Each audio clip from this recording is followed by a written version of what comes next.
Alpha का value change हो रहा था।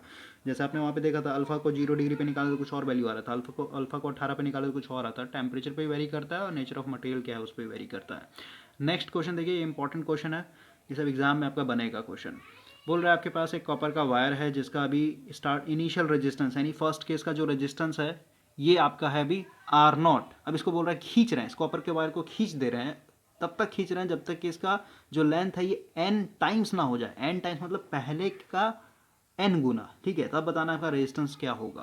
तो देखिए ये भी आपका उसी बेसिस पे बनेगा।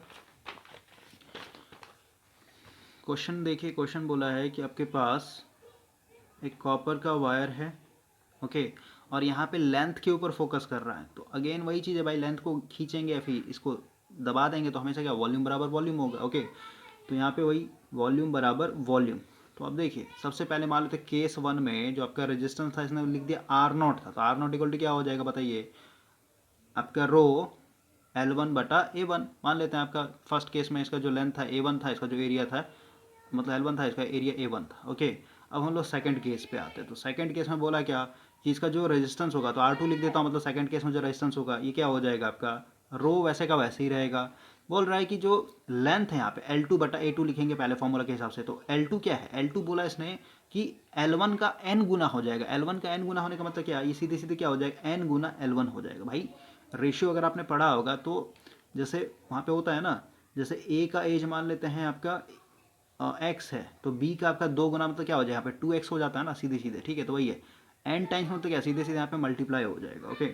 तो ये मेरा क्या हो गया एक तरीके से L2 हो गया। तो यहाँ पे मैं पुट करता हूँ, रो वैसे का वैसे रखते हैं।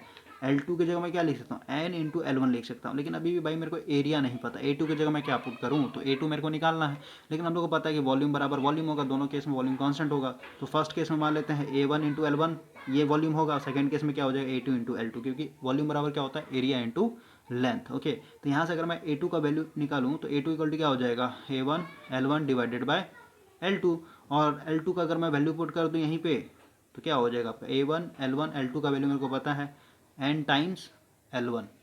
तो L1 L1 कट जाएगा, तो यहाँ से क्या आ जाएगा A2 इक्वल टू क्या हो जाएगा A1 डिवाइडेड बाय n। तो इसका वैल्यू हम लोग पुट करते हैं, नहीं A2 का वैल्यू ये आया, यहाँ पे अगर हम लोग पुट कर दें तो क्या हो जाएगा आपका रो n L1 डिवाइड A2 की जगह क्या लिख दूंगा मैं, A2 की जगह मेरा A1/n।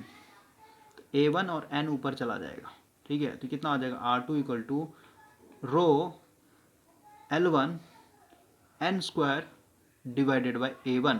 और अगर आपको पता होगा ये जो वैल्यू है ये क्या है R0 है, ये n स्क्वायर।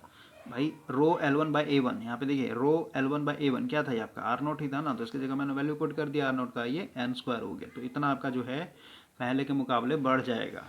तो इसका आंसर हो जाएगा फर्स्ट।